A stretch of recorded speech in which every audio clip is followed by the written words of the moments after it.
Aye. Motion carried.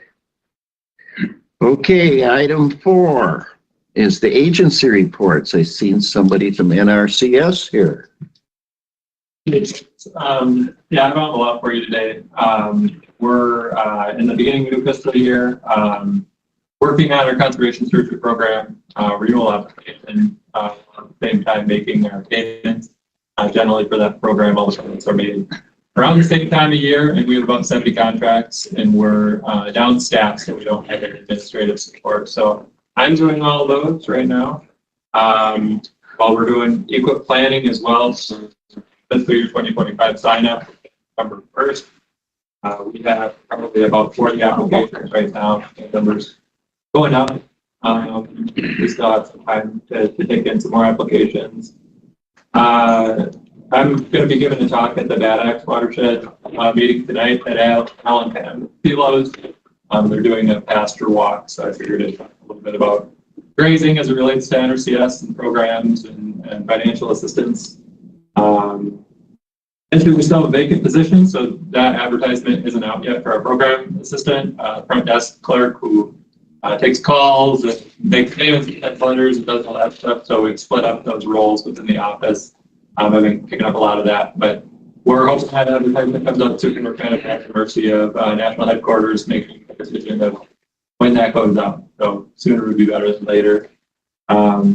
And the only other thing I guess I wanted to mention that's applicable to this meeting is I've been talking to Ben a little bit and his team about doing some targeted planning in Jersey Valley, the immediate watershed in Jersey Valley. There's been concerns about, that project, if it does become a project and develop some water quality concerns in that watershed. So I think it's a good time to maybe be targeted about it, whether it gets built or not.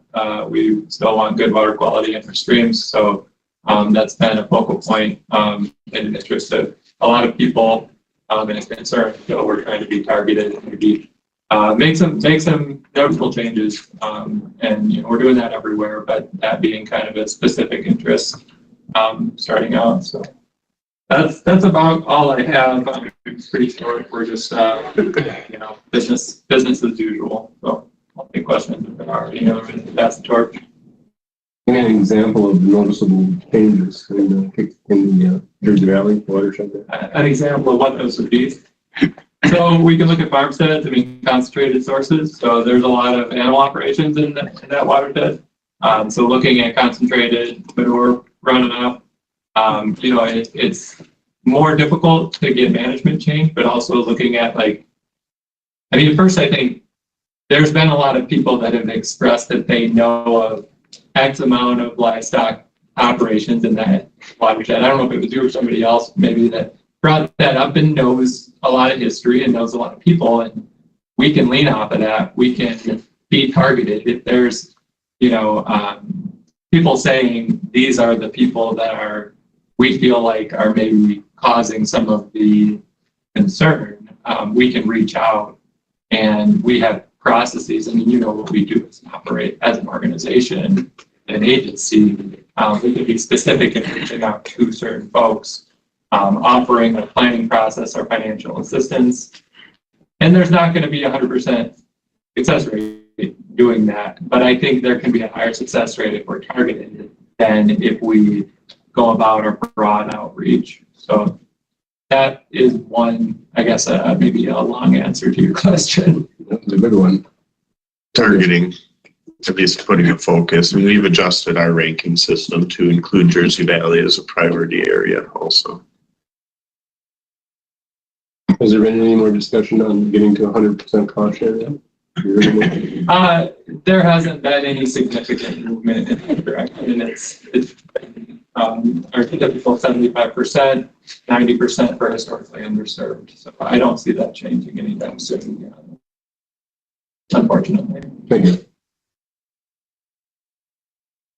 Okay, thanks, Justin, for that info. Okay, we'll move on to item 5, which is to schedule our next conservation education meetings. November.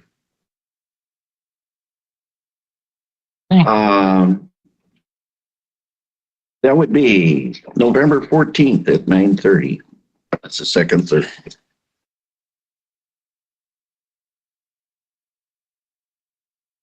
Okay, item 6 is to review UW extension bills for payment.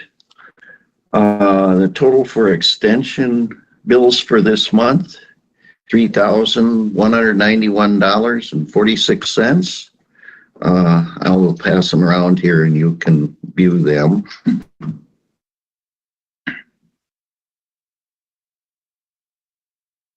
So, if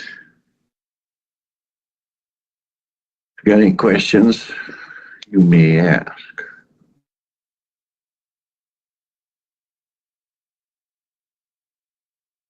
Okay, I'll entertain questions here as we go if there's some.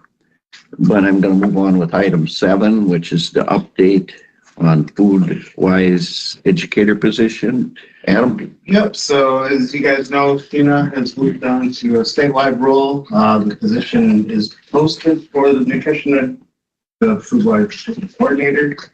That coordinator serves or oversees Crawford, Richland, and Vernon counties, and that will close on the 1st. So, you know, anybody that would be good fit in that role, please let us know, and we'll get them set up to the applications online. So, but yeah, so primarily right now focused for Vernon County, because this particular educator also was not only the coordinator, but also did the education primarily. Questions for Adam? How long was she here? Tina was, Oh, quite a while. yeah, so she was an educator first and then moved into the coordinator role, but the other coordinator. So now she's working with the whole southern half of Wisconsin, so helping being initiatives for extension. So she's still physically, her home office is still here. So just let that resource there. Okay. We can move on here as you still review those expenses. Educator highlights, and we'll start off with Emery here on 4-H. How's that? We haven't heard from her for a while. So last meeting, I was at the Vernon County Fair. Really positive there. We were able to meet with a lot of people and talk about 4-H at our booth. And fair is also an opportunity for us to fundraise. And ran out of food early Sunday morning. So I'm getting ordered more than ever before. So really successful fair. The kids had a great time. And so my report is a little bit quiet this month because we are currently re-enrolling. So it's paperwork and taxes month for me. So we are reaching out to people to get back into 4-H. And this week happens to be National 4-H Week. So if you've been listening to the radio, you've been hearing us draw the winners for our annual raffle. And we have a very large program on the books for October 19th. It's called Halloween Hide and Seek. We're partnering with the Wild West Days Grounds, the Viroqua PD, Vernon County Sheriff, and All Fire and EMS to host a fundraiser event. And the kiddos get to sign up. You pay $10, and they have free reign to go hide somewhere in the Wild West Days grounds. And PD and sheriff volunteers were going to go and find them. We're also offering a trunk or treat, connecting with local businesses and asking them to not only give away candy, but to do some education as well. So we have a trunk or treat for younger kiddos, as well as a costume contest so that we can bring all these entities together. Our theme for the upcoming year is education advocacy. Last year's theme was intercultural relationship building. This year, our clubs are going to be focusing on doing service projects within the school. So the goal is to have somebody in leadership from the school attend the 4-H meeting and talk about some needs, such as addressing hunger, There's a lot of lice in schools right now. My kids were in school not more than 3 days before the lice letter came home. So there's a lot of things that schools are trying to tackle that 4-H could help with. I know, but it's not fun. So fundraising and thinking about serving others. So perhaps packing knit kits and giving them to the schools, talking about in-school food pantries, paying off school lunch funds, things like that. So we're trying to get the youth thinking about, people outside of their circles and what they might need. Maybe they need a warm Coke, so let's do a Coke drive, things like that. So that's our thing this year. I know how we feet. Part of that fundraising money will also go to advocating that theme and helping the school lunch fund. So we're just being really mindful about hurting and thinking about others this year. So excited. And I got my taxes all done, which is my least favorite part, but we're all set to go. Clubs have been really successful this year, and we're starting on a really positive note. Questions for Hannah? Or for, I'm sorry, Henry? Appreciate your enthusiasm. I do. Oh, Mary, Mary's got a question. Okay. How do we turn the volume up on this thing? Try it. See if you can do that. It would be, Oh, wrong way. Just a minute, Mary, be patient with us. I'm sorry. Now you're here. Okay, Go ahead. can you hear me now? Yes. I was wondering, Amory, have you thought about applying for the opioid grant for 4-H for opioid prevention? And prevention of opioids and drugs? I have not. However, I do know that grant funding is available.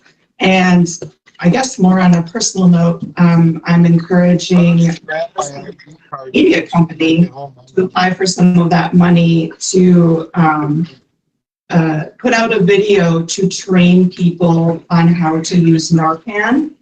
And if the video is produced, I could definitely see using that video to show 4-H leaders in a training, for example. And so I definitely know that that's there, and we're trying to work with a nonprofit to apply for it.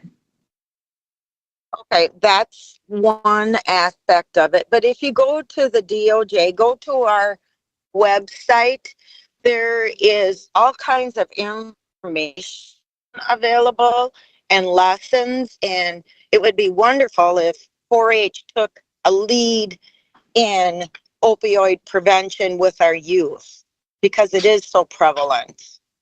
And there's funds for that available, and it would fit in my opinion, fit perfect with what 4-H does. Sure. Yeah, I'll continue to look into that and to see what the parameters of it is, and to continue to push forward to having some videos and training videos made, because I think youth would really respond well to video media. Right. You talk to Amy, our health department. There is a video on Narcan and how to dispense of it. We just had our meeting last night, and the library is going to be using it, but the library in Baroqua has a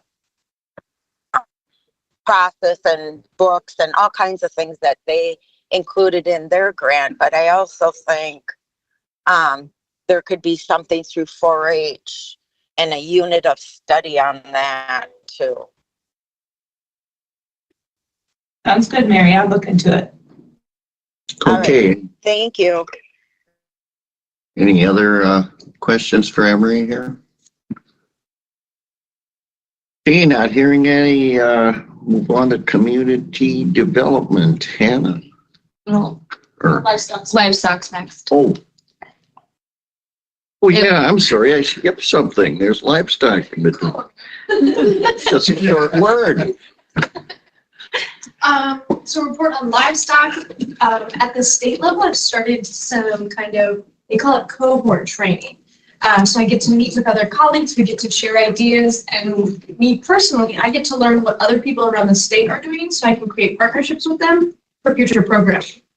So the actual programming and things that I've been doing has decreased just a little bit as I've tried to make some more time for that at the state level. But two larger things that have happened in the past month, we did 2 articles. Bill Halfman and I co-wrote an article that talked about reputation and how that influences the prices that bidders are willing to pay on your feeder calves at sale barns. And I also did an article on food for cow protein needs that will show up in the Wisconsin Agriculturalist in November, but has already appeared in their online issue. And as far as connecting with the area, Emory and all the rest of the staff here in Extension were really great about taking me around the fair. I met so many wonderful people, and it was great to really get out there, meet some people. I had some fair food, because obviously you need that if you're at the fair. And I also have gone to the annual Farm Bureau meeting. So I was there, got to make an appearance again. They fed me. I'm really spoiled in every meeting that I go to because everyone always has. And lastly, we did do our first BQA, Beef Quality Assurance training over at the Sparta Barn, which is technically in Monroe County, but we do them, we try to hit regions throughout the state. And the Sparta Barn we partnered with before, they were really great. We had a great turnout. I think about 25% of the people there, if I remember correctly, were from Vernon County. So some of them made the trip over there. And overall, beef quality assurance questions have been flown into the phone towards getting people certified. This is a big year for that. Otherwise, that's about it. I was trying to think of upcoming things, but my brain had pooped out on me. She had to drive through Westy too. Knocked up this morning completely, and I was sitting there and was like, I can't wait for it to be over. Any questions here? Okay, thank you. Now we'll move on to community development. Okay. September and pretty much through the rest of the year is extremely busy for me. So in September, we really geared up for a lot of stuff that's coming down the line here in October now. But we were able to get a housing task force subcommittee approved in economic development. So that'll be moving forward in order for me to do a countywide housing study, which will be hopefully starting later this month in October. And then INE Club, so Inventors and Entrepreneurs Club, is still going strong. And we just had a meeting last night. And in September, I taught small business and farm succession planning. So it was a very condensed version of it. So I only have 45 minutes to talk in. So, but it covers the basics of what you find common between the two of them when you're starting out planning. Obviously, farm succession planning is a little more detailed, and there's a lot of more variable factors in that. So we didn't go over all of that in detail because it becomes very individualized after that. So just did a broad stroke. And then looking forward to the countywide rebrand that I'm helping to work on, and the housing study. So we'll be doing some input sessions and surveys with that. So I will be extremely busy being out and about in the communities. What's the rebrand, county rebrand? So we are looking at overall getting a new logo looked at. So something that looks more representative of Vernon County and, maybe isn't 5 colors and is something that's a little more condensed that way, as well as part of the rebrand is to help for workforce development, business expansion retention, so BRE. And we're also looking at, setting Vernon County up to be a drawer of net talent. So an importer of net talent to come to the area, so that we have businesses that want to come in our area, people moving to the area that want to start their business or maybe move their business in another state and start it here, type of thing. Just really setting ourselves up to be, a better conduit for that than what we currently are. So, what would the ideal outcome for you be in your housing study? So with the housing study, it's going to be looking at taking what we have stock of countywide, what current housing stock looks like, what our projected future is of need for housing stock, and then what recommendations we could make towards the Economic Development Committee on is the county able to help provide any data or support towards a potential maybe housing scatter project, or what are areas of land development that could be used, whether that's land that's owned by a township, a village, or even within the county that could be developed into housing, should that be something that the county wants to look at. So Could be a big one. yeah, that's why I'm busy till the end of the year and then some. So Thank you. With that being, so that's under economic development. Mhm. I mean, I'm wondering how to better communicate that with comp plan, who's having very similar discussions. So Pete was appointed to the housing task force, since they do have zoning in their community, and so we're looking at that too from a housing standpoint. With when you are talking about implementing housing, and what does that look like, subdivision, what their general zoning map for districts looks like too. So since obviously the county doesn't have that, so we need that overlap for understanding and provide additional education on. So Pete Strachan from Harmony, yep, he has agreed to do that. So he's been appointed there and to that subcommittee from Comp Planning Commission. So we do have some overlap there. We'll have more conversation, and Charlie, who's chair of that, is aware to the housing task force. So been trying to be transparent among several committees to just have that conversation so that they're aware. So Thank you. Any other questions for Hannah? Okay. Crops and soils. So I was gonna share my screen really quick. Once I pull it up, if you guys don't mind, I just remembered. Sam told me to share on our Facebook a video of their feed workshop, I believe, on my Facebook.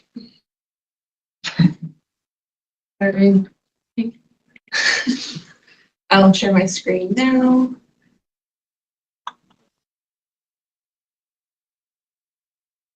Is Sam alive? Wasn't he bedridden with He's COVID in for this a while? video. We've seen him in this Okay. video. He's real. He's a real person. Yeah. He sent us a video instead of showing up. Last week, when did he have COVID? Yeah. It's outdoors. Yeah.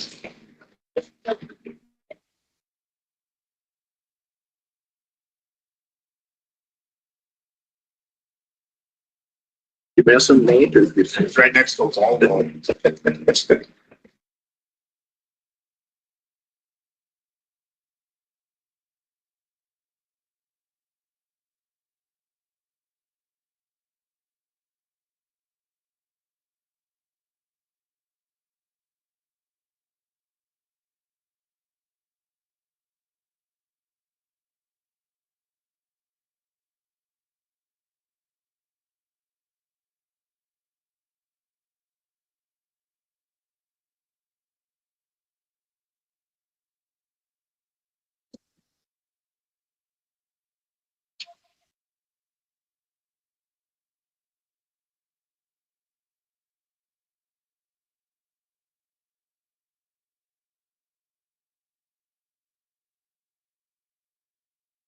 Is there supposed to be sound with this presentation? It was It was just music. There wasn't any information. It's pretty jazzy though. It was. That was pretty fun. Okay. Anyone with that Well, I was UTV? just wondering if I was missing something because it was quiet. Nothing missed. If you want to go back to it, it's on our Facebook page. I don't have much to share about it, but that was something they did recently that Sam was working busily on. If you guys wanted to refer to report, he's got a couple things here and there, but I just thought I'd share that video with you guys just to show what they've been up to. So that's all I got though for crops and soils. Okay. Any questions there? I'm not seeing any okay. Move on to item 9, which is to review the land and water bill. Sarah, you got those or? It's in a Stapper, electric. I didn't know if it was electric or if it was a flamer. I wasn't sure. Probably one or the other. On that ATV. Yeah. Looking at mostly glare, I thought it was a sprayer. Oh, she got something back more important here. You have two and three in the front of the vehicle. Very quiet. I mean, if you want to be covered in it, yeah, but Frank. Say, generally not. Well, people don't listen to me anyways, Frank. It's true. I'm in the same boat. Okay, I'm gonna read the totals of these bills here, and Don't be stingy with the. then we'll look at them in. If you got some questions, you sure can ask.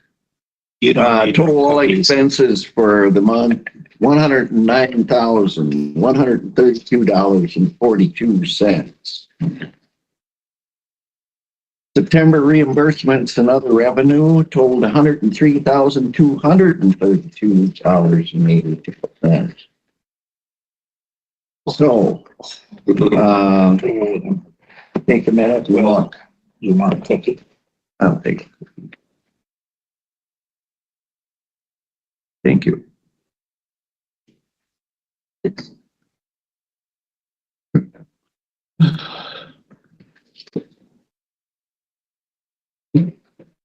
Family. Oh, my gosh. Anybody got any questions or something you don't know something about, or?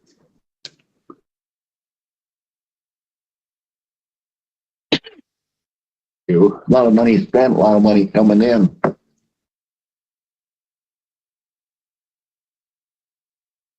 Forgot to ask who's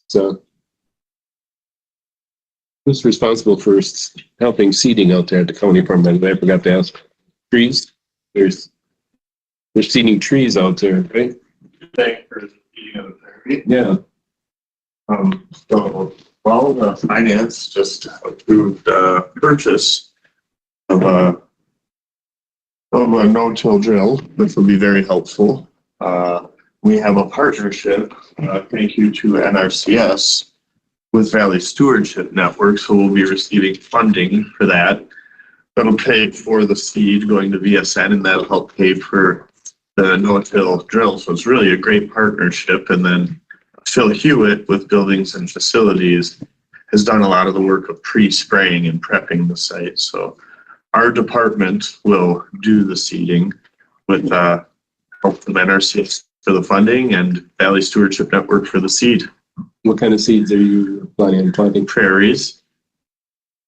You want the mix? Oh, trees. There is also Separate. a 5-acre tree planting that will be black walnut. Okay. Those seeds are being purchased through the DNR. And that's, where are those sites at? we could bring up a map, but largely the prairie, I would say, are largely edges and kind of not the easiest to farm. Some of that definitely Phil Hewitt, Casey Kirking, Sammer helped identify those areas that are not the easiest to farm. And then the 5 acres tree planting is more behind, like behind our building, kind of behind the Erlinson, behind there, that area. Visible. That, yeah. Knocking them away. Right. There'll be a lot of them, like the prairie will be very roadside. So Valley Stewardship Network will be helping to monitor them, and we're pretty excited about, it'll be right there, demonstration of hopefully successful prairie establishment. Always ugly the first couple of years. That's how prairies go. Really coming together. Big thanks to the NRCS and Valley Stewardship Network and Phil Hewitt and general government for supporting us in doing that. And the prepping is weed suppressant? Right. Anything? Yep, exactly. And then, do we have the equipment to do our own burns in the future on We that? do. Our department does. There's a good track record of controlled burns. Yeah, right. The current staff has a good track record of controlled burns. There may have been an errant forester years ago who did not have a good track record. I can recall. Did you ever do forest burns? Yep. but not super often. We tend to do more burns in the infield areas, sometimes along dams, along prairie plantings, along streams. Some in woods, but not. Okay, any other questions on these bills? Ben, I would just like to say I'm excited about this project and all the partnerships in it and showcasing some really good land conservation on our county property. Thanks.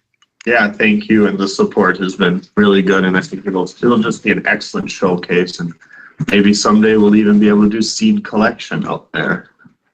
Maybe even involving 4-H. That's where the big bucks is. There's money in seed. Good comment, Yeah, man. that's a great idea. That's a great idea for 4-H to seed collect. There also, where was it brought up, Ben, that people will be able to go out there and walk through there? Or I can't remember which committee meeting. Was that at general government? Somebody had asked? Yeah, that was probably general government. In general, people can walk out on the county farm if they want to, but what are you going to look at? Right. Is there going to be People- signage available to say what's going on in this land conservation parcel? Yeah, we have not identified funding for that yet, but again, I feel like we have a couple of years just because it's hard to showcase something that's ugly, and it will be ugly. But then after that, we will definitely partner with Valley Stewardship Network and others to provide some signage on it. Well, even in the process of it happening, explaining that this isn't going to be beautiful for a couple of years, that it does take time. That whole education component is really important, in my opinion. Yeah, that's a really good point, and I think we could work with our watershed groups to even have some demonstration, because we'll have the new seeder and equipment, so that'll be a way to highlight it and work with them during the seeding process. At least have a field day. I think that's a really good idea. Just because it's ugly doesn't mean you shouldn't show it off a little bit. At least the establishment. When do you anticipate? Great. Hopefully, we feel comfortable. Both seed secured, the no-till seeder secured, and the spraying and control effective. If all of that falls into place the way we want, then it would be the spring. Otherwise, we'll have to continue to suppress the weeds and do it in the fall. But the goal will be this coming spring, if everything falls into place. But I think it will. Cool. Okay. Moving on here, item 10. Audience to visitors. This is the land and water portion. Anybody would care to make a statement? Not seeing anybody. We can move on to item 11, which is the parks update. Marty's here. Everybody, I don't have a lot this week or this month. I just wanted to stop and enjoy my stay, so I wasn't here last month. So, kind of parks revenue, we always usually start with that. We're getting close to the end here, but we're having a pretty nice fall, obviously, everybody knows. Parks are full this weekend, last full weekend of trout fishing. So everything's filling up. I expect it to be almost full everywhere. Tokyo's only got like 2 spots left. That's great. So kind of looking at the breakdown, I was kind of thinking about Sidey Hollow, and it's a little below than what it was last year. Just talking and looking back, we had a lot of cancellations in June with all the flooding. I think that's where we kind of lost out on that revenue. There was a couple weekends in a row where people just called and canceled the 10 days before, knowing that they're pretty wet and flooded. But since then, we've been doing pretty good and staying right on track. I think the number we had last year, or maybe even end up higher. So that's really good. Overall, it was a really good year. I think the number of kind of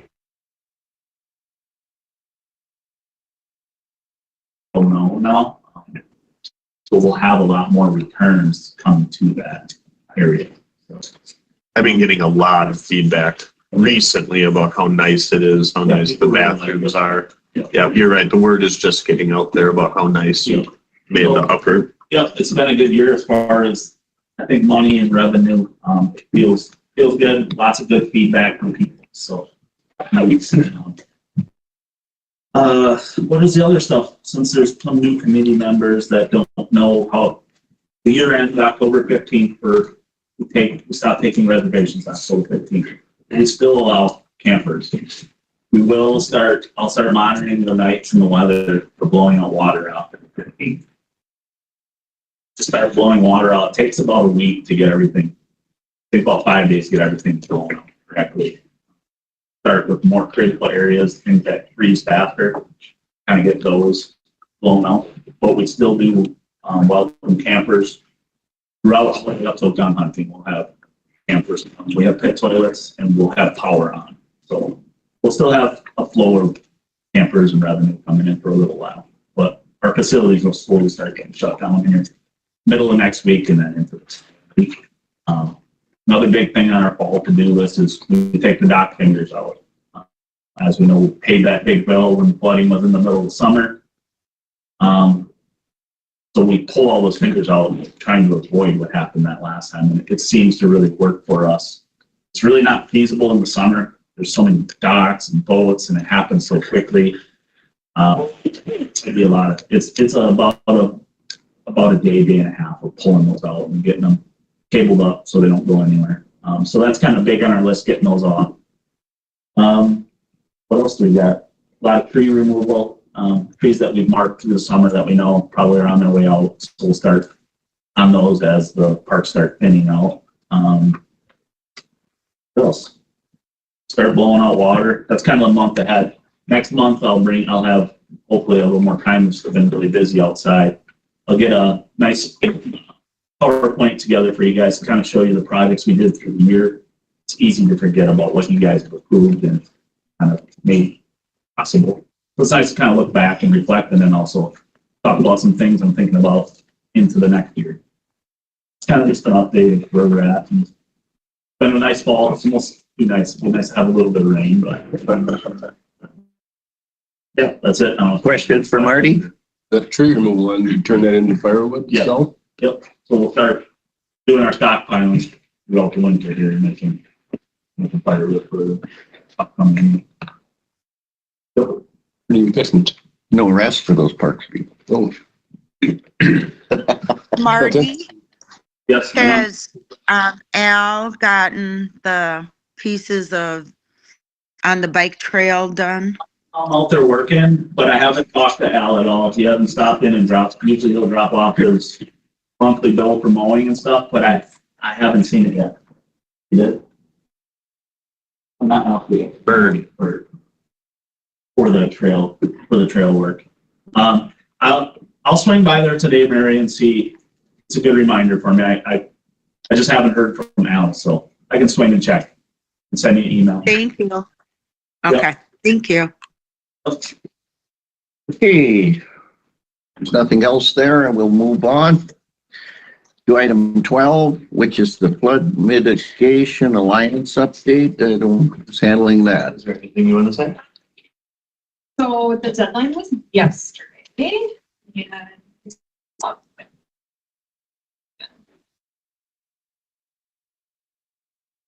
we did receive 4 letters of interest. And so after this meeting, and Mary, you're online, so I might just call your cell phone when we're done. We're going to look at dates for our first meeting to look at those applications, and then we would make a recommendation to this committee as far as appointing 3 members to the committee. And that's about all I have, really, as far as an update goes. But we did receive 4. I think there's a lot of excitement about it. We bring it up at all the watershed meetings. And I think we're making it very clear that even if you're not a committee member, that doesn't matter. And that you're welcome to attend. It's really that forum for education and for sharing ideas. And so there is a lot of excitement about it. I kind of thought you'd get more applications, but that's okay. Well, I thought we might get a few more, but I'm happy with 4. I'm happy with once we get. Okay. Any other questions here or important? Are they at least from different watersheds or are they all from the same watershed group? They are, Mary. From different ones. Different ones.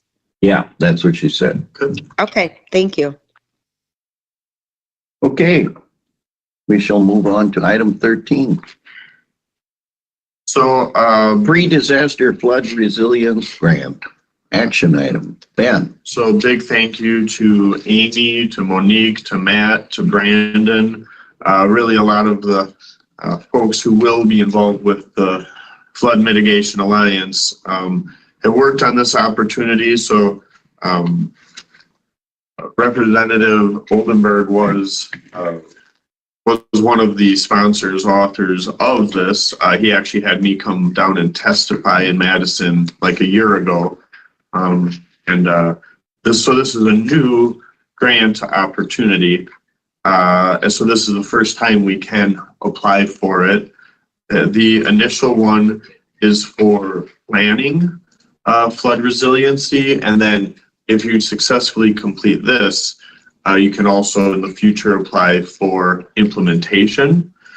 So after much discussion with some of our core departments, decided it made most sense to route, a resolution is required in order to apply for this grant, that it made the most sense to route this through this committee and then it'll go to full county board. There is a match requirement. So Amy has identified funding through Ho-Chunk that she'll be seeking approval of to use as the grant match. But essentially, that match, I think she's confident is secured or will be. So $400,000 and primarily for culvert inventory. And I know that sounds really exciting, but it's very important for watershed planning, for the modeling that Sammer does. A lot of the work Matt does, Monique does. It's if you don't have your culverts identified, it's a digital dam, basically, so you cannot model watersheds properly.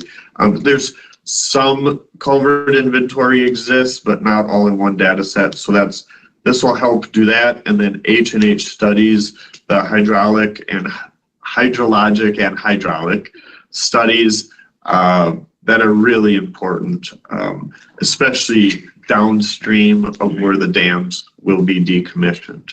So it's really important data that's kind of hard to fund. So that'll be the purpose of the grant, and it was a good team effort. And Amy really pulled this resolution together for us. So what are you looking here? A motion here on applying for this or what? Yeah, basically approval of this resolution to pass it on to county. I don't know if I've got a copy of the resolution. Do I? Where do I have?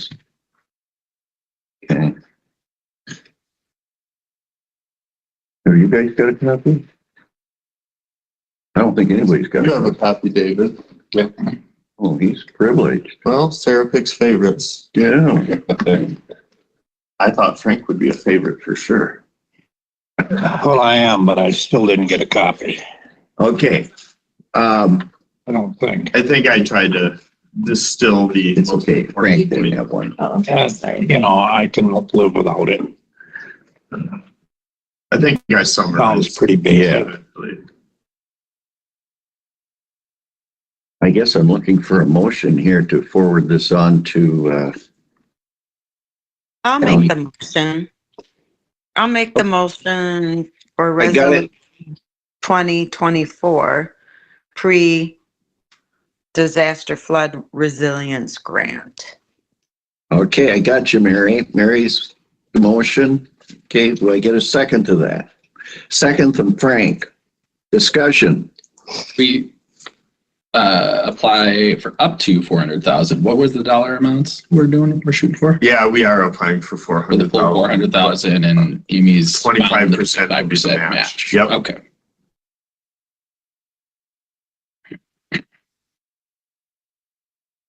Actually, we need 25% up to just 100,000 or something like that. It says in here. 100,000 would be the, Yeah, we're shooting for the full Oh, 400,000. So that's we have what it to is.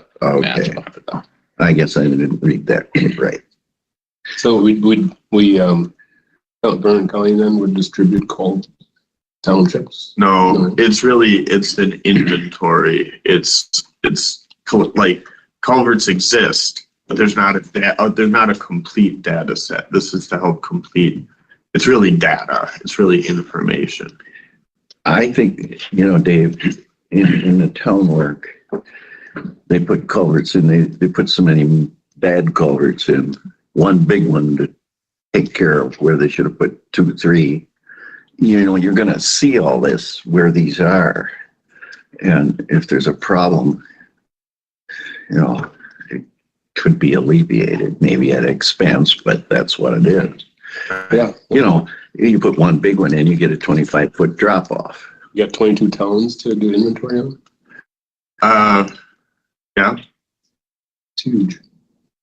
And some of the work has begun, and Matt had done a lot of work with interns. Some of the data exists, but not all of the data exists.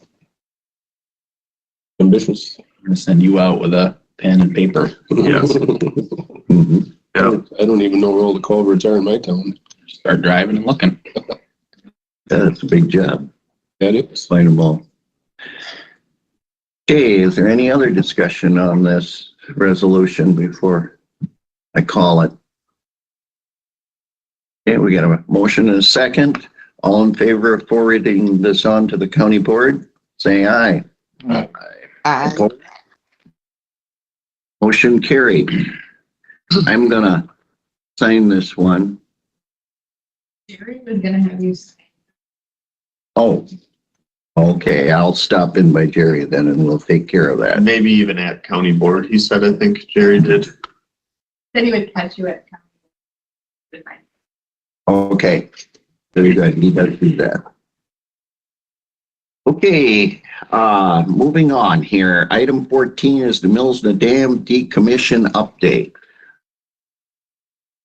You're looking at the Yep. one with the larger pictures. You got one, Frank? Yeah. Okay. Of the progress. I wanted to tell you that the last bill that you guys saw come across last month was equaling 45% complete, and in the last month, they reached about 70% complete. And they make a lot of progress. But that dry, they had the right weather for it. Doesn't look very dry. No, but don't, but I bet it's drier. We're very fortunate for this project that it's as dry as it is. Yeah. Because that was the real issue. They were even looking at possible redesign, which was not very feasible, but because it was so wet, fortunately, they're able to get it done. Frank, any comments? Well, I didn't agree with the picture you're seeing there with the excavator where they had to remove all the grass out of there. I was up there and talked to them quite a while, and they were not happy with what they had to do there. I said, it makes sense. You take all the grass away, you're going to have a lot of mud coming down through the creek. I didn't understand it, and he didn't either. But he said, DNR said they had to do it. So, yeah, it just seemed senseless to move all that dirt and take the grass away when, it's going to just cause more mud coming down through. Yeah, hopefully you get the project done as soon as possible and get it seeded. If there's any place we want it to stay dry, this is it for now. How will they seed that down again, Ben, with a hydro seeder? Yeah. Parts of it, we'll use the hydro seeder. And mulch it. Oh, Yep, mulch is a requirement. I'm telling you, Frank, it's engineering overload. Kind of is, I think, too. So the rock trucks are supposed to slow down the flow.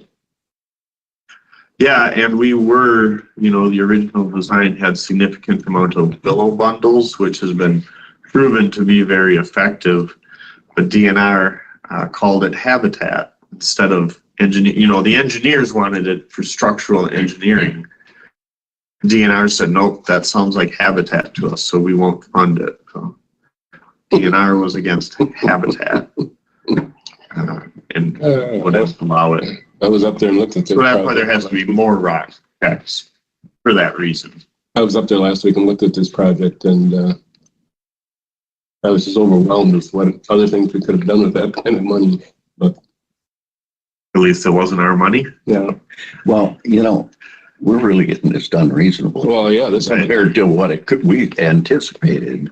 particular project, Yeah, this particular project. I had to move the money. But they're making a lot of hoodoo over how they're doing it a little bit, but maybe they know something we don't. So, okay, anything more here? I'm glad to see it's moving on because it's been long in the making. It takes up a lot of Mark's time, and a lot of the other team members have been out there to assess, with drone flyovers, with doing the surveying, things like that to really help make sure it's done the way it's supposed to. Go backwards on the engineering project. Okay, if there's anything else here, no, we'll move on to item 15, which is the Avalanche lease renewal, which is an action item also. Yep. So because of the timing, we're just gonna have to put this on next month's agenda, and I want to make sure we can see in Jerry that I advertise it properly, because it's just new how we handle land leases. It has changed. So that's why we're just going to wait until next month so that I can make sure I'm posting it the proper way and advertising it the proper way. As a new committee member, what is the leasing out farmland? It's farmland. So Avalanche had a lot of buyouts going, Widenerville, you might know it as, had a lot of buyouts.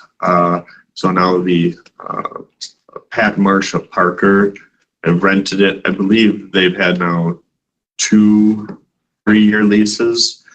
So we have a little park there, and then the rest of the cropland is leased out. I think it's currently $135 an acre is what it's rented for. I know the Parkers are very interested in getting that land again. Frank, you said there was someone you knew maybe that was interested as well? I don't think anymore. Okay. It was a while ago. How many acres is there again? Is it, you remember? I'm trying to remember. Is it like 20? 30? I would It's think been 30 positive. maybe. Oh, yeah. Very positive with them. It's a nice piece of land. Works in a flat mill. Very flat. Can you get wet? Not in a year like this. Yeah. So, okay, we'll skip over this and bring it back next time. Yep. We'll go to item 16, which is the forestry annual work plan approval. That's also an action item. Yep, this is a resolution. It's required every year. Nick the Forester has a new baby. Oh. So you're looking at this document here. Nick does have brand new baby. The front page is just a detail of each of the properties that have come. The next page, the first table is, so his position is funded half from the DNR. So they have to do so many hours for that and so many hours through Vernon County. So this has to get approved from Vernon County Board and also the DNR. So that search back is Rebecca, who's the DNR forester's priority to help Vernon County with. And then the second box is the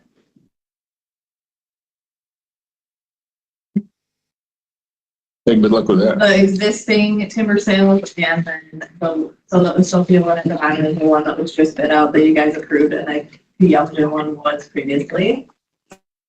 And then the next page, the table is TSI work or timber stand improvement work that he is planning to work on still this year and then also again next year to get those ready for a future timber sale. And then the next page, the top box is, or top table is post sale inventory to see how regeneration is going on the site. The second one is, they took out pine and they're gonna, oh, that's the last one. The second one is they budgeted for the small diameter pine to go in there. And then the bottom one is they took out pine and they're putting in oak. So reforestation. So, and especially for our new committee members, this is required annually. Recent. So half of Nick's salary is paid for by the DNR, and we are pretty much the smallest county forest in the state. Right up north, it's a very different world, very different. So here he works very well with the parks. They're pretty much integrated.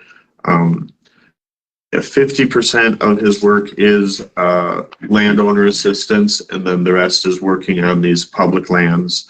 Like she mentioned, that first table is, so DNR is required to provide, they're called the liaison, they're required to give a certain number of hours of assistance to Vernon County. So that lays out the work that DNR is going to do for us.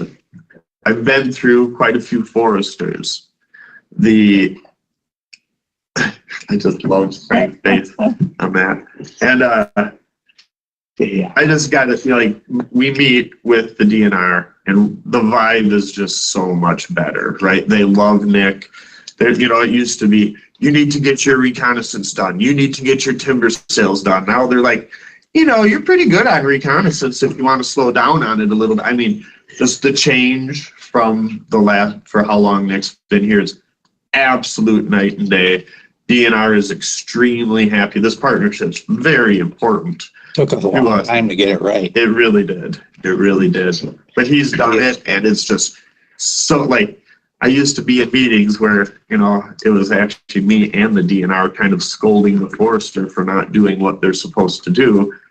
And it's just the opposite now. It just is going so well. They're very happy with it. Nick is very happy with the DNR's assistance and the liaison work. So it's just super positive. And then this annual work plan is still we're required through a resolution. But you guys remember the history of it. It's so different now. What the, oh, go ahead. Go ahead. I would like to get this motion on the floor. Move to More discussion. Yeah. And I'd make that motion. second, Yep. Sure, second. okay. Now discussion. I just wanted to ask Ben, can you pronounce that second box for me, that Lost Creek? Just like it's spelled, Kuyumjin. Okay. Rolls right off the tongue. That is the family that donated the land to Vernon County. Interesting.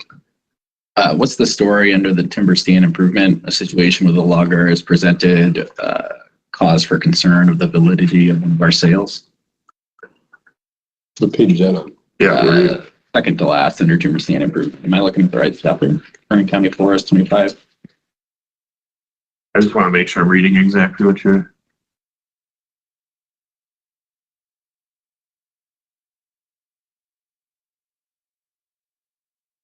Kind of worded weird too. Got a bid on small diameter pine that he wants to take. They've been pouring out pine and. Is that the Xeogen one? Yeah. So.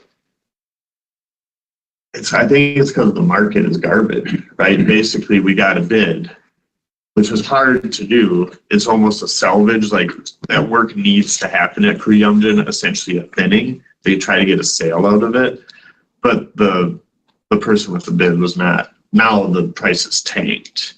So I think, right, am I explaining that right? Is there's concern that they're going to lose money on it. The way I understood it, it's more or less not a timber harvesting money. It's just PSI work that needs to get done. So we tried to do it as a sale, and there was like a blip in history where you could theoretically make money off of pulp. Now there's a pulp, even the pulp market up north isn't very good anymore. And down here it's practically non-existent. So No, primarily pine. yeah.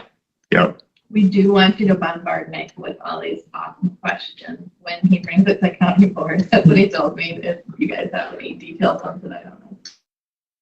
So, But that's essentially what Yeah, it is. sounds, I mean, we can the wording explain. makes it sound like, I don't know, something fishy or that. Pretty normal. any other questions? Forestry's not easy down here. Okay, I'm looking for approval of the Not easy. forestry annual work plan. Send it on to county board. All in favor, say aye. Opposed? I, Motion carried. But last month you had a really high bid on White Oak. Yeah, There's the whiskey barrels in Sophia. That was phenomenal. Yeah. Have they started that? Not to get off topic, but not that one. I don't think so. That's, It was very fortunate. That timber market is so flexible. You know, for a while, pine was wild. Everybody wanted pine. I had people calling me wanting to know if I'd cut pine. Right now, we're gonna cut some and nobody wants it. Right. You know, it's just, yeah. finally found a guy that wants it, but yeah. And it's important to Nick to, we don't want our loggers to lose money. Can be hard enough to get bids, and he's been very successful at getting He has. aggressive prices and bids. But holy smokes, most timber sales end up being a 2-year process. And the way a market can change within 2 years, we want them to be successful and do well, so they keep bidding. We had some bids that we got, and there was only maybe 1 or 2 people bidding, and then they got them, couldn't complete them, extended them for a year, maybe 2, and I don't know, they even completed them then. It was rough going for a while. So this is, Nick's been doing, he kind of cleaned that all up quite a bit. Definitely. And he's been good. He goes out to some different people once in a while. Keep reminding Nick that I have a lot of beautiful black oak to sell.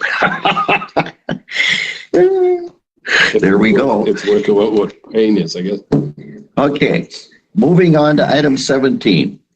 Approval of the wildlife damage budget. Are good. Phil's been real patient here waiting for us. Good morning. Beautiful day. Yes, it is. Listen in on the committee. I'll just come up here because Will's. Yes, you we're gonna can. have some signatures. Yep.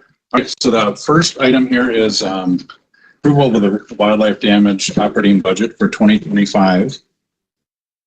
So I'm sorry, Phil, I don't know if a couple of our committee members maybe never met you. Yeah. I'm Phil Peterson, USDA Wildlife Services. Been doing the wildlife damage program in Vernon County for 20 some years now, I think. Hey, did I talk to you on the phone? Yeah. No. Yeah. Yeah, Met you in person. yeah, I met your wife at the house. Oh, yeah. He's the signatures. Yeah. So, third conservationist at least. So I'm not sure when you'll go to Trout Unlimited, but this seems to be the path. Probably not. They don't like me because Yeah. they have. So, the wildlife damage program provides assistance to farmers for deer, turkey, bear, Canada geese, elk, probably wolves eventually. It's a segregated account, so it's not general purpose revenue from the state or from the federal government or the county. There's a surcharge on hunting licenses and the sale of bonus tags. That's how this is funded. So the operating budget that I'm presenting now is for us to do the program next year. Salaries, mileage, equipment, and includes the venison donation program, which is where this program pays for hunters to shoot deer, drop them off, they'll get processed in the food pantries. So I have a work unit of Vernon, Monroe, Juneau, and Sauk, and they look at how my workload is distributed each year and then divide that up. So that's how these budgets come up with. So again, this has no Vernon County money. It has no state of Wisconsin general purpose revenue. The land conservation departments or conservation education departments and how they've all changed their names and some are mixed with zoning now and whatever. All of this money in each individual county comes from the DNR, gets passed through this department and then distributed back for payment. So it's when it was designed in the late 80s, it was a way to keep the local committees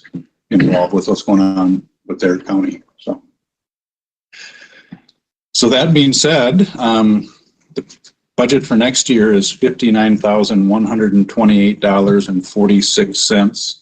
And Sarah, I have a copy for you. So this is about a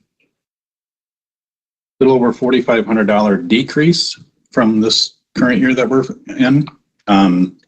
It's not a big change. They just look at how my workload is distributed, and we were hoping to get a part-time person that was going to be helping next year, but that kind of fell apart with some other non-damage program issues. So that's what it is.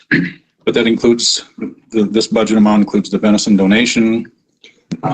There's another $6,400 that doesn't get passed through this county for the damage program that comes from the USDA on a different grant. So that's the budget in a nutshell. We've had a growing, like in 2014, the last my notes go back, we were at a $37,000 budget, and we've just continued to tick up and up and up. This year we're approaching working with 60 different farms at different levels of program, like shooting permits or fencing, appraisals. I mean, almost all deer. So Your funding is 100% from license and bonus tag sales. Yep. How is it going up while hunting is going down? how is the budget going up? Yeah. The budget is dependent on how many farms we work with.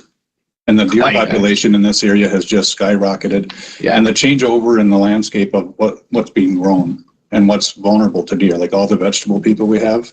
Okay. That's probably half of my farmers are vegetable people. Talking mad. Total in all the counties or just here? Just here. So Monroe has a growing portion of vegetables. Sauk, I have a few, Juneau a few, but like the CSA world has really expanded, and deer love vegetables. Yeah. They love soybeans, they love corn. This year we're having so much pressure on corn, which is really weird because it's dry, but the proportion of deer corn issues is way different than deer soybean this year. So we're not quite sure what's going on there. But we have a lot of vegetable people, especially growers, orchards, Jeff Hastings and his Christmas tree, which is one of the action items later. So yeah. Well, he got fencing through. Helped him. Yep. He's putting it up right That's just, it's done. Oh. Yeah, I was there yesterday. So that's one of the, We lease out our old landfill in the township too. He grows Christmas trees out there. yep, that's item number 21 coming up, yeah. I had a question about you. For the venison, did you find a place in Vernon County that will process the deer that are Yes, donated? I think we have one. Westby Meat Marker? It's Westby, Well, right? Westby was doing it in years past, but then they sold, and I don't really know what happened with that. So we've had a declining number of deer processors every year since this started. And this started about 24 years ago. Year 2000, I think, was the first year. And the CWD aspect is an issue. Labor is an issue. If you're doing pork and beef and maybe chickens as your normal processing, to bring somebody in to hire them for a couple of weeks during the gun season is tough to find labor, period. The carcass disposal is a big issue now because of CWD. The testing, the reimbursement is $110 a deer, which is a little bit below market, but a lot of these places, there's just a lot of hoops. But we have some processors nowadays just take in trim meat. Like if I go out and shoot a deer and I cut it up and I want to get some beer sticks or something made, I just bring them some meat. Deboned. Yeah. So many of the places are going that route. They don't want to have full deer come in because it's just one more thing to deal with and dispose of. So every one of my counties has had a decrease in processors. Sauk County used to have 6 processors. We don't have a single one. Iowa County doesn't have one. Dane County doesn't have one. Juneau County has, I think, just one because the one place closed. Another place had a fire. Monroe County has 3. I mean, it's a trend. Going the So wrong does way. Vernon County have one? Who is it? I think Westby Locker is the only one. And there's been a little bit delay in getting the contracts from the DNR for these processors because the 2 people in that program took other jobs. So Okay. Oh, Westby. Well, I just know the food pantries, rely on that meat greatly. It fills a big meat need. It's a huge, yeah, I agree completely. So like another part of my life, we work at Volk Field and the deer we shoot there goes into the pantry system. And we do work with Canada geese in other parts of the state. Those get processed into the food pantry system and that stuff just flies off the shelves. I mean, lean protein is a huge need in our society. So I was going to say the Westby Locker isn't sold yet, Mary. I was going to say, I thought it Well, was I still. know last year when we had this discussion, at that time, they weren't taking it. So I don't know if it changed during the year or not, because I know the food pantries were very concerned. And I know you were looking for another option. I just didn't know, did it go through last year through Westby or not? It did. yeah, it did. Yep. It just took a little while and we're going to have a little bit of a delay, but 90% of the deer that come into this program come in during the gun season. So, I mean, it is bow season now, but the number of deer being donated it's minimal. So. Okay. Thank you.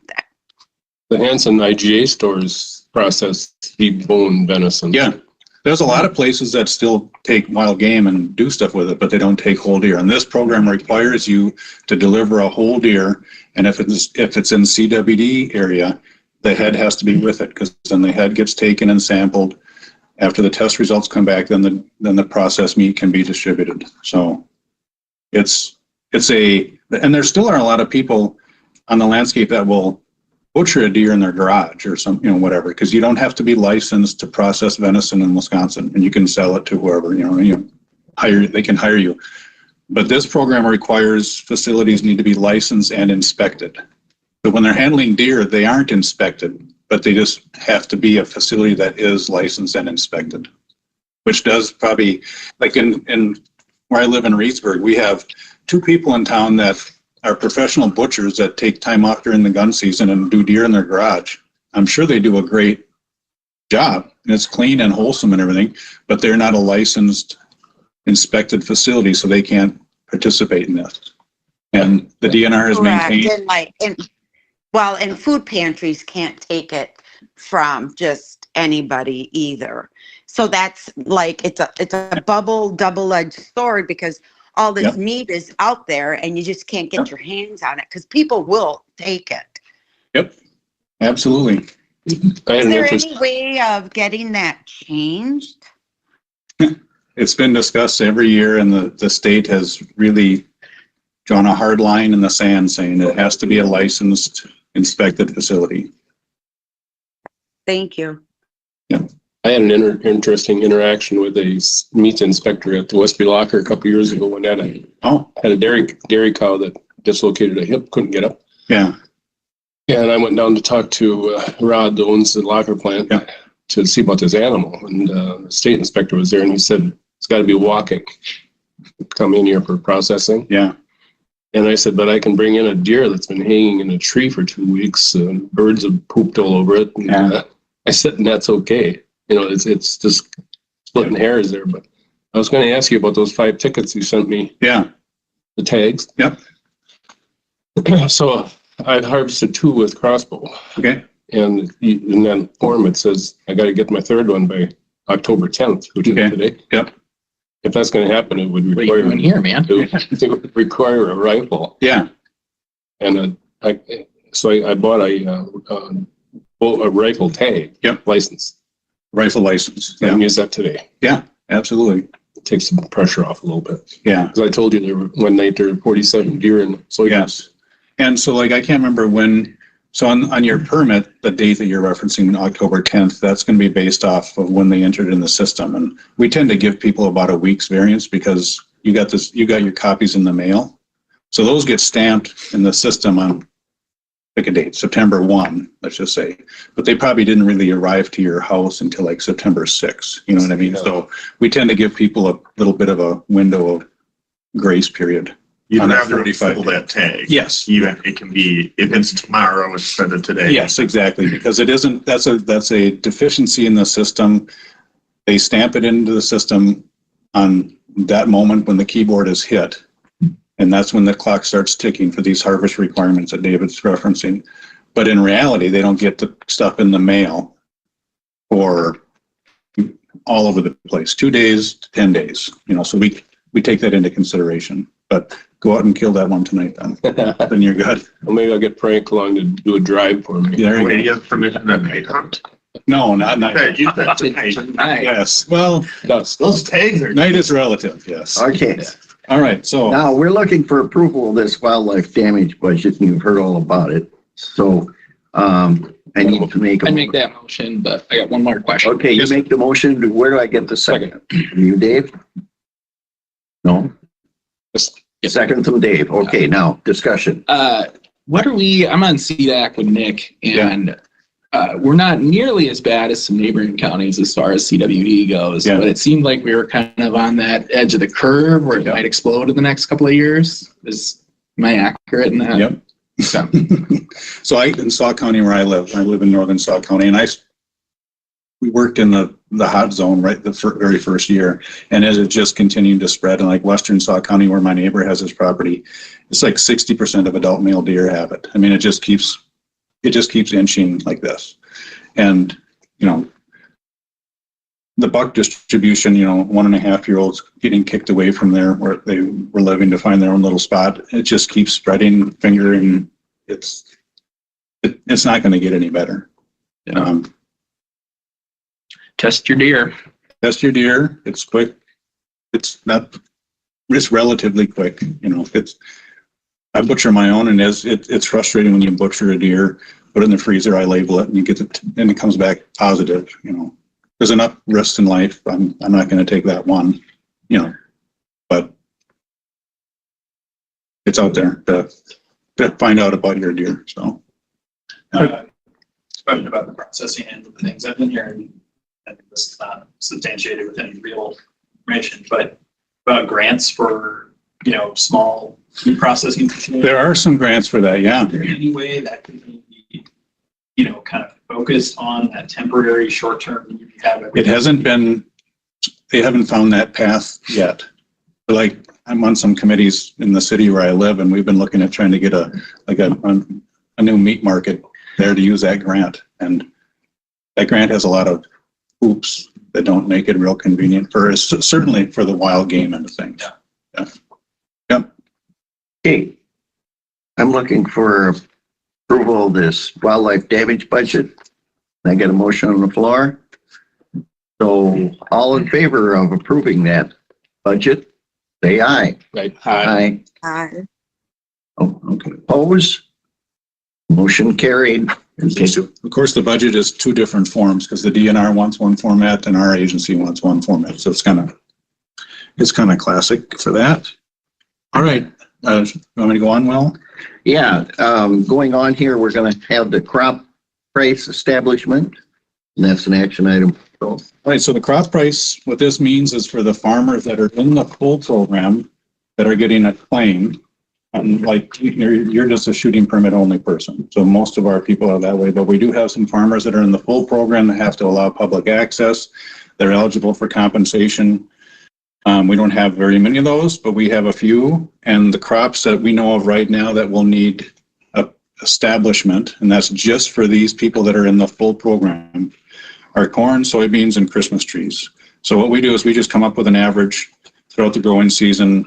You guys can change these numbers as you wish. It doesn't really matter. In the big picture of things, we're not talking about hundreds of thousands of bushels. We're talking about small quantities in the big stuff. And then the Christmas tree ones, I get that one exactly back from Jeff Hastings. So the corn average out at $4.25, beans are at $11.30, and Christmas trees were $70 each. Like I said, you can do with these as you wish. You can approve them as presented, but don't overthink it because we're not talking about hundreds of thousands of bushels of corn or soybeans here. We're talking about small. okay, we start with corn. And November futures are around 423, I think. I was listening on the way up. Yeah, it's So 425, what he was talking here, is in the ballpark. Better than they were a month ago. You want a motion to approve each individual price? You can do them individually, or you can do it as a group, all three. We can do all three together. We just agree on the price first, and then we'll, so do I hear agreement on 425 for corn? Sure. Okay. Now beans, he's talked 1130. Did you talk? Yeah. I didn't catch the soybean price this morning. I wasn't listening very close. It's a little bit lower than that, but It is. the reason we take the growing season average is because of the way farmers get on the market now. You know, they may buy and sell different times of the year. They've been storing stuff. It's a different world than filling up your silo and wait until spring to plant new corn. So, And like this isn't 100,000 bushels of Yeah. soybeans. It's just Yeah. a few. So, what are your thoughts on 1130? Sounds good. In agreement? Okay. Now, Christmas trees we got approved yet? yes. And he talked 70. And that's his number. So when we have the specialty crops, a lot of times we go with the grower, whether it's, you know, sleep pumpkins or different things like that. If somebody has a vegetable contract with somebody, we tend to go with that because it is what it is. And this is his run-of-the-mill standard Christmas tree price. Who's his? Jeff. How many trees does he estimate losing every year? Oh, so he's going to have a claim of probably over $4,000 from last year, and his was almost exclusively box rubbing. Box rub. Yeah. So these aren't mature trees or not? It's all over. Yep. As a matter of fact, the fence company, Jeff contacted me about 3 weeks ago because the bucks had already started to rub because he took the old temporary fence down to be cleared away so the new fence could go in. And I think there was, I can't remember my notes back in my truck, but there's like 16 more trees that were rubbed up from bucks because they love Christmas trees. It's so, but yeah, he'll have a bigger than normal size claim. Okay. He had $70. Is that an agreement for us too? Pretty. Okay. Now, I want somebody to make the motion that for crop price establishment here of $4.25 per corn per bushel, $11.30 for soybeans, and $70 for Christmas trees. Nate's going to make that, Second it. and David's going to second it. Any discussion? If not, all those in favor, say aye. Aye. Opposed? Motion carried. Okay. The next thing Phil's going to talk about is the harvest date. 90% of it has to be harvested. That's an action item also. All right, so the 90% date is a procedure that was put in place for the farmers that are in this program.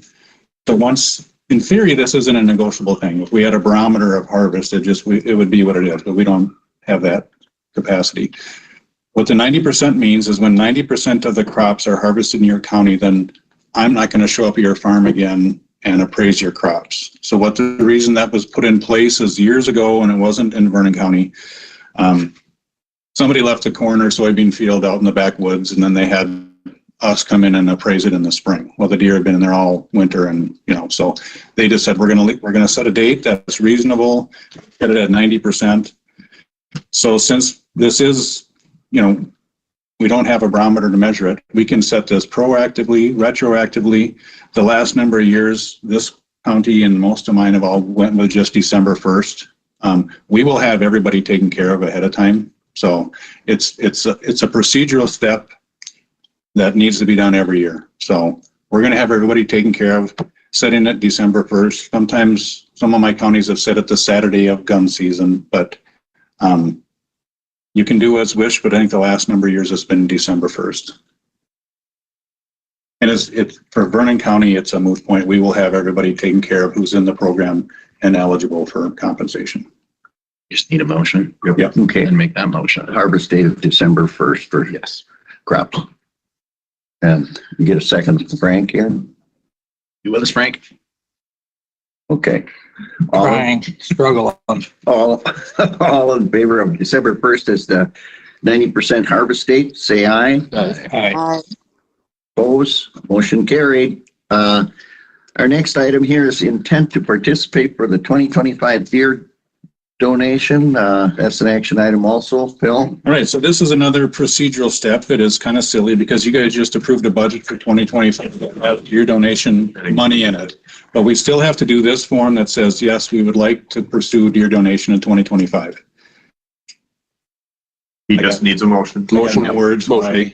Okay, motion Second from that. Dave and second from Nate. Any discussion? All in favor, say aye. Aye. Aye. Opposed? Motion carried. Okay. Next thing here, Bill wants to talk about is the 2024 budget amendment for permanent fence. That's an action item. Yeah, so this is the fence that was just finished at Jeff Hastings on the township property. This is paid for through the damage program and through the landowner. The landowner has, on these projects, the landowner has a 25% responsibility and the state pays 75%. So these projects take years to get approved because it's a good deal, a 75% payment to the landowner. If we know that these are coming, these would be just in our budget, but we just never know how they're going to get approved or if they're going to get approved. Like budget amendments are pretty common. Yeah. So this is just a procedure that's going to throw $13,000, that's what this amount is for, back into the Vernon County account. So then when the invoice comes from Straight Line Fence through our office to your office, you'll be able to submit the reimbursement back and follow the paper trail. So looking for a motion. yeah, and the fence turned out great. It looks fantastic. Those fences are virtually 100% foolproof, except for people opening and closing gates. I have a motion from Dave. Second from Nate. Discussion? Not hearing any. All in favor, say aye. Aye. Aye. Aye. Opposed? Motion carried. Maybe that's what you need, to put a fence around. Put your soybeans. That way you can get in there and once they get in. Thank you, Phil. Just shut the gate. Very enlightening here. So we have a couple fences in Vernon County, the old Pier Dot Orchard, northeast of Lafarge. J&R, I think it is. That's a nice fence that's been in the ground for a long time. They last a long time. These fences are under contract for 15 years. So they have to be maintained and we inspect them every year. In the soil like this, what we have in Vernon County, these fences should be in the ground for at least 25 years without any issues. I've had vehicle accidents where cars have bounced off these fences because they're high tensile woven wire. They've broken a post, but the fence is strong enough to stop a car from sliding. Wow. Yeah. How tall are they? 8 feet. So a deer can in theory go over it. Yeah. In a small setting like Jeff's, usually if they jump over it, it's because they're getting chased by a predator and it's not a really big fence. But in a small setting like that, it's highly unlikely they would ever do that. So. What about the bear thing? Have you had any bear damage this year? We've had a lot of bear issues this year and we've had a huge uptick in the last couple of weeks of a couple of my big apiary guys are just getting annihilated. It's North then or southeast of here. south? Not just a myth. Bears like honey. Oh my God. So one of my growers in Sauk County, he's going to have a maximum claim easily. He's probably got 3 times that amount in bear damage in what I would consider south central Wisconsin. Yeah. So we have a lot of bears. Interesting about the deer population. Like when Frank and I were growing up in the 1950s, if you saw a deer, people talked about it for days. So many of my farmers tell me they can remember the first time somebody saw a deer track on their property. And I mean, I was just talking to Dan Goltz, your biologist for the DNR here the other day, and I'm not sure where this is going to go. And there's just a lot of deer and people aren't, I mean, like my family doesn't shoot as many deer as we used to because my kids are gone. They still hunt a little bit, but when they were littler, we ate a lot of deer. Well, now it's just my wife and I, and we still eat deer, but it's just different. People are selective. It's like 75 or 80 deer per square mile or something. It's crazy. It's insane. It is really crazy. So with the CWD advancing, is that just doom and gloom for us? Well, it's interesting. The stuff that they've seen in Richland and Iowa and Sauk and Dane is the population numbers haven't really changed. Some of them actually had a little bit of an uptick, but it's the age structure of the herd is changing. The older deer are dying back, and nature doesn't like a void. So the fawns that were just made singles are twins or triplets, but then they don't live very long. So it's just a different cycle of the population structure is way different. And I'm not an expert on this, but I just keep up on it because it's a big deal. Yeah. Where I live. I don't know So how I you. have two questions. I saw on the news that there's an issue with deer and mosquitoes transmitted disease. And then my second question is, but it's not related to humans if you eat the meat of this issue with mosquitoes. And then my second one, is there any livestock in the area that's been killed by wolves? No, we have not had any confirmed livestock kills from wolves. We've had numerous legitimate sightings of wolves. We've looked, so we do collaring of wolves for the DNR in the spring, and we'll be doing that again. We do not have any breeding packs that we know of. We have observations regularly in the Kickapoo Reserve, but we have breeding wolves down below in Crawford County. So, and if you head up into Monroe and Juneau, we have a lot of wolves. So the insect whitetail connection is probably not mosquitoes, but it's probably a little midge, which is another little biting insect, and that's EHD, which is epizootic hemorrhagic disease. It's kind of like blue tongue. You'll find adult deer dead at a water hole, and there's been some reports of that this year, but Dan has not had any confirmed cases of that in Vernon County. But you can get half a dozen deer dead around a water hole. But they have to be sampled really quickly. You have to take lung tissue relatively soon after they die to confirm it. But that happens in the Midwest all the time. Years like this, when it's dry and water is concentrated, the midge is concentrated, the deer are going there, and they bite each other, and they don't all make it. So. And to back up, the wolf sightings in this area are predominantly males passing through, correct? Like it usually is, but pushed out. It's interesting because we collared a young female in McCoy 2 winters ago. She went to Illinois twice. And then she got killed on the way back the second time. She followed the same path. She was just wandering. The Wolf Symposium a year ago, the Iowa DNR, their car-killed wolves, which almost all come from Wisconsin, not from the Minnesota side, are 50-50, male and female. Really? Yeah. Historically, the wanderers are young males, but we just have a lot of wolves around now, so the females are going to wander too. But we have had some very interesting young female captures that we put a GPS collar on them, and one went to Camp Ripley in Minnesota from Juneau County. I mean, so there's trends, and then there's flyers in the that just do different things.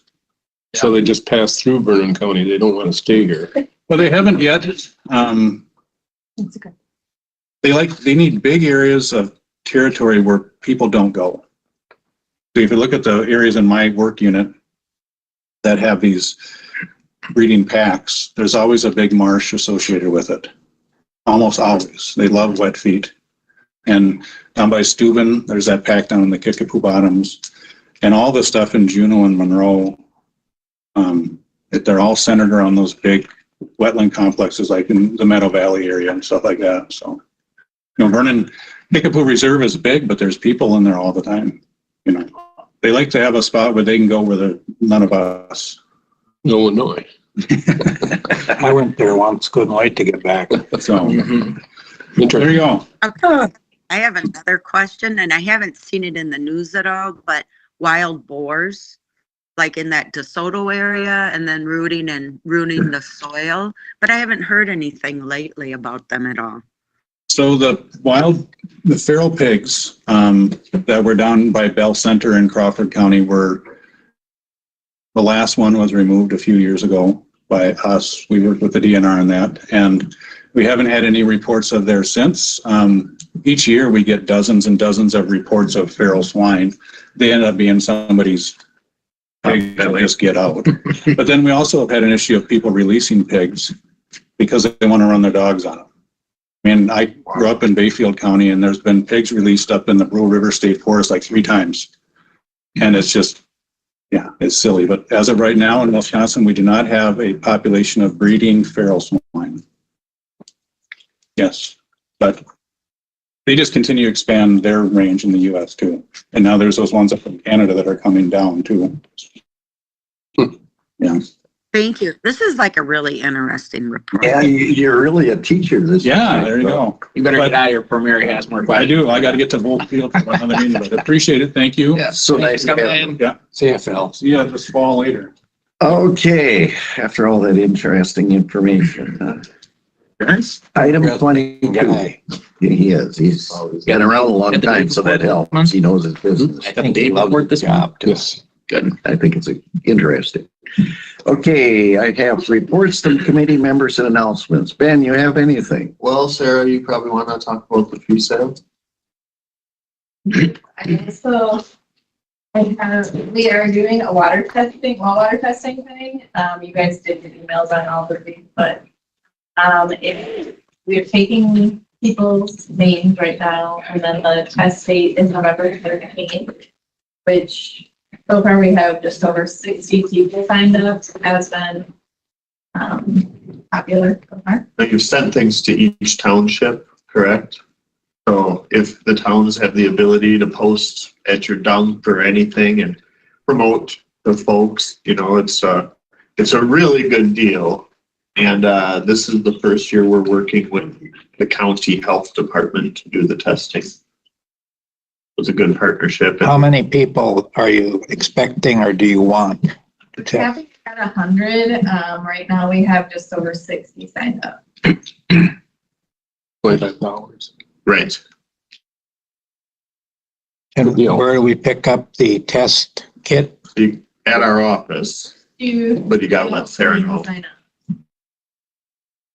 And then You gotta go talk to Sarah you'll be first. on the list for a bottle, which you'll get more information on. You're supposed to let your water run for about 20 minutes, somebody said? No, it's like. That's what they talked about yesterday. Or something like that. And then you're supposed to use a torch to, They've changed that, right? Please though, Dave, because that is what Amy Cliver said yesterday in Board of Health. She didn't say 20 minutes. No. somebody did. And they 20 minutes was have mentioned. gotten rid of the torch recommendation as well. At least Really? Stevens Point Lab has. Well, I will tell you, I sell milk. I know my milk inspector doesn't wait 20 minutes to take my water sample. I get sampled every year. No, unless you're, They don't do metals test, where a metals test, you want first draw, so you don't let it run at all. Otherwise, it's like 10 seconds, 30 seconds. Just, I should talk to her, because her recommendations, it sounds like, are very different than Stevens Point Water Testing Lab. And they've stopped asking people to flame it. Too many people have plastic, Yeah. whatever, Sharp bites. and so they've stopped. Milk your They've whole stopped stuff. recommending people flame it. Okay. What else you We got? also have pushed on our tree sales. We're taking orders for our spring tree sale. I do have information on both if anyone wants to put them up anywhere or out anywhere. We also are starting our poster and speaking contest out in the schools. So we're just taking down teachers right now that want to come out, but we'll be doing that in November. There's a 9-element planning process going on with Coon Creek and Valley Stewardship Network. We have a new DNR grant to do that. So last night was a meeting at the library in Coon Valley. Pretty successful, really good input from people. That'll just be an ongoing process. We're actually focusing on the Timber Coulee area. The comprehensive plan, and that allows more funding to come in as well. have to start somewhere, so we're starting at the headwaters of Coon Creek. And then again, as Justin mentioned, the Bad Axe Watershed meeting at Pam and Al Celo's tonight. Be pretty What popular. time is that? That's that Pam and Al Celo's. It's kind of like, just kind of past Sophia up on Double K, right off of Double K. I think Pam will be done milking basics. Well, yes, Al, he'll be doing. Al's all done, always. It's Pam that isn't done. There on the tree order form, you've got that small tree and shrub section where you have plum and apple listed. Are those named varieties or are those just? No, so the apple is done by seed, so each one is a little bit different. Yeah. And then the plum is an American plum. American wild plum. So these are more wildlife trees than orchard trees. I mean, you can definitely still graft Yeah. to the apple trees. It'll be a standard root stock and very hardy. Gotcha. Anything else? Thank you to Sarah for those delicious cookies. And being Nick's not here, are we making any progress with the trails at Jersey? Yeah. Is there anything being done there? Bid out. They're done. All this stuff. Except the only thing they have to do is, put in those concrete crossing stakes. Right. They were gonna I've been meaning to get over get there, on that. but Yeah, we stopped out there yesterday and met with them and drove the trails with them and said it looked great. so if I take a four-wheeler over there, I can drive around and check it out. Well, Marty gave you a thumbs up. So would Roy, so I'm good to go. Okay, anything else here? Don't buy the free yesterday. What variety baby did Nick and his wife have? Girl, they Yeah. Eden. Oh, right. Good. Congratulations to Nick and his wife. Yeah. Congratulations to the committee to Nick and his wife. You convey that if you see them. Okay, adjournments in order. Motion. Nate, Dave, all in favor, say aye. Aye. Aye. Opposed?